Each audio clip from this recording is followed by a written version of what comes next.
What's up YouTube fam? Fit Nurse Ty here today, and I just got back from the gym and the sauna, so I have all these endorphins running through my brain. By the way, did you guys know that opioids activate the same receptor sites that endorphins do?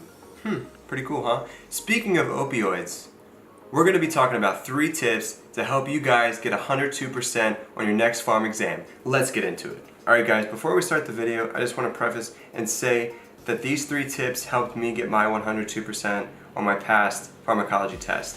So it may help you, it may not, but I would highly recommend you guys use them and try them out for yourself. I know you guys are busy studying, so I'll make this quick. Tip number 1. Tip number 1 has like 2 tips into one. So what tip number 1 is to do active studying, meaning putting forth effort into your studying habits. So for me, I would write notes in this big notebook after I took notes on my iPad in class. So this could be writing on note cards, this could be writing on a big whiteboard, or simply in a notebook like I did. It's important to take detailed notes so that you have a notebook or something to go back to when you're studying for finals or future tests. Alright guys, tip number 2 kind of goes off tip number 1, but this is something that I did because I had a long commute to school every day. So what I would do is record myself reading over the notes that I took in after class. Each time I would go to school, I would listen to the lecture, and every time I would come back, I would listen to it. I actually made one that was an hour long, and that had the entire test 1 material in it.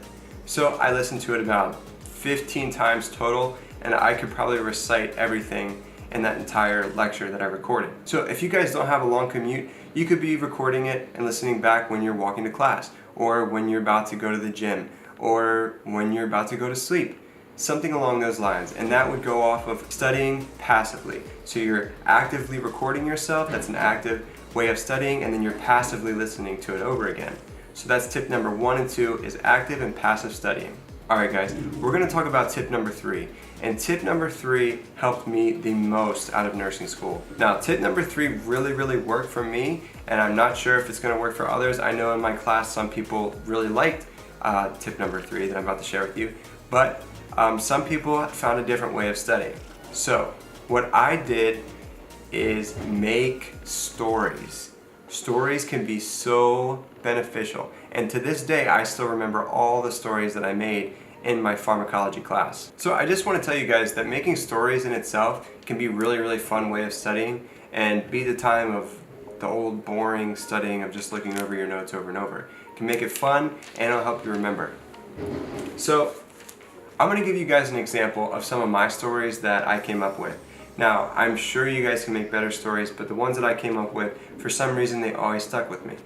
For the drugs and pharmacology that pertain to heart failure patients, there were many drugs such as beta blockers, calcium channel blockers, sodium channel blockers. So how I remember some of the drugs specific to those certain categories, I would try to associate the name with that category. For example, when talking about a selective alpha-1 and beta blocker, I would think about it like this. Alpha-1, beta blocker, ABB, ABB, right? You guys remember that song? Alright, anyway, so the drugs for this one was carvedilol and labetalol. So what I would think about in my head is, okay, ABB, carvedilol and labetalol, I would think about carving it into the wall and then labeling it ABB. So you guys can get the idea here is it'll help you remember certain things. Alright guys, I'm just flipping through my notes right now and I found another story pertaining to oral diabetic agents. What I would do is look at the drug name. So for example, this is glucophage, or brand name is metformin. Metformin sounds like the metformin grill or something like that. I believe it's metformin, I forget what it is, but it sounds like a grill to me that you grill burgers on, right? So the category that it's under is biguanides, and I don't know if I'm saying that right, but biguanides has the word big in it. And for me personally, I love big juicy burgers. So I remember biguanides, metformin grill. And then I remember something like this, what it does. So it makes muscle tissue more sensitive to insulin, so glucose can enter the cell. Also what it does is decrease the hepatic and liver function of converting glycogen to glucose. So how to remember that? Okay, protein. Protein is not going to give you an insulin spike. It's not going to give you a sugar spike. So I remember and associate that with, okay, meat, protein. So burgers, protein, that way you can remember that it's more sensitive in the muscle tissue for glucose to enter the cell. Okay, as we keep reading here along the notes, it says you should stop taking 48 hours before IV contrast because of its nephrotoxicity. So how do I remember that? So we're talking about the grill, correct? So on the grill, you usually have this grease that gets stuck on the metal bars, right? And you have to scrape it off before every time you grill. Well, if you think about it, that could be sort of toxic to your body. So I would think about, okay, if that can be toxic to your body, then you don't want to give this 48 hours, within 48 hours of IV contrast media. So as you guys can see, I took all the different things associated with this drug and category, and I made my own little story so that I would not forget it. All right guys, that's about it. So what we covered today was passively studying, actively studying, and also stories. Now for me, that helped tremendously, those three things. Now the other tip that you guys should already know, and especially when it comes to pharmacology, is you guys should be studying almost every single day, just looking over your notes once or twice to keep it fresh in your mind and maybe create some new stories. All right guys, I'm gonna end the video right now.